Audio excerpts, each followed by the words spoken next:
As we've come to the end of our news bulletin, we turn to this week's feature story. At a time where many young people are searching for guidance, one sheikh is redefining what leadership in the community can look like. Ustad Mubarak Awais is becoming known not just for his knowledge but for his hands-on approach to mentoring the youth. An approach that is inspiring families and reshaping how spiritual leaders engage with the next generation.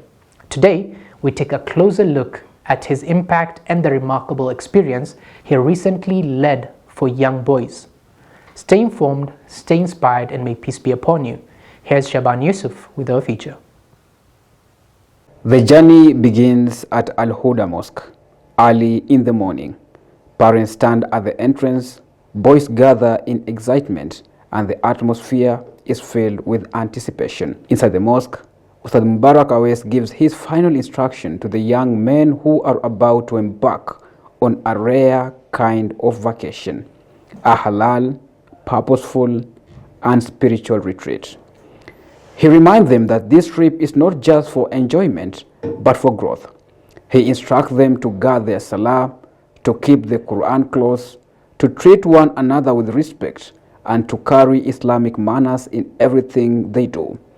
With those words, the boys set off, boarding their bus as their parents wave goodbye, hopeful for the change this journey will bring.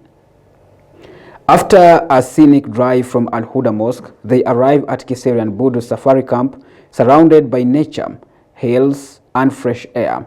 The camp becomes a perfect setting for the transformation ahead. Ustad Mubarak stands at the entrance, welcome each boy with warmth. Here, he is more than a religious leader. He is a mentor, a guide, and a companion on their journey. The program begins before sunrise each day. At the sound of the adhan, Allahu Akbar, Allahu Akbar, the boys rise for Fajr prayer, standing shoulder to shoulder behind their ustad. The stillness of dawn, the soft recitation of the Quran,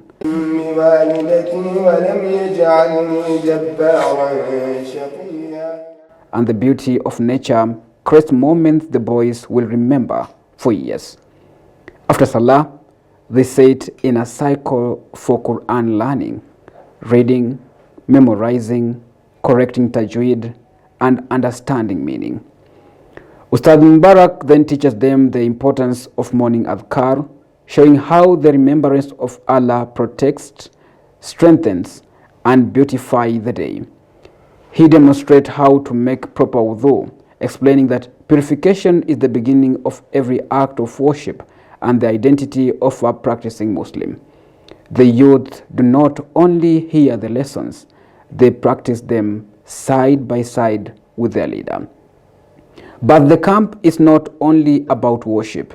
It is also about building strong, confident, disciplined young men through halal recreation.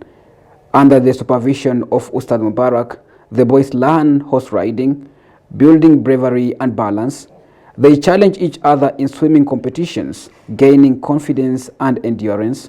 They play football, strengthening teamwork and brotherhood, and they practice arrow games, a sooner sport that trains focus, patience, and self-control. Every activity becomes a lesson. Every challenge becomes a story. Every moment becomes a seed planted for the future. Throughout the 3 days, Ustad Mubarak stays close to the boys. He eats with them, laughs with them, answers their questions, and listens to their concerns. He gives advice gentle, corrects mistakes with kindness, and encourages them with sincerity. In these simple, personal moments, the boys find a role model, someone who shows them that Islam is not distant, difficult, or restrictive, but beautiful, practical, and full of joy. By the time the camp ends, the change is visible. The boys return to Al-Huda Mosque with brighter faces, stronger discipline, and deeper appreciation for their faith. This halal vacation has become more than an outing. It is a model, a blueprint for what can happen when religious leaders step beyond the pulpit and guide youth with presence, action, and compassion. The success of this program carries a message for all imams, ustads, and community leaders across the country. If you want to save our youth, we must engage them. If we want to teach them, you must involve them. And if you want to guide them, you must first lead by example. That's why our feature today focuses on Ustad Mbarak Awes, on how he used this formula to bring our youth together. Reporting for Al Huda TV, I'm Sheban Yusuf.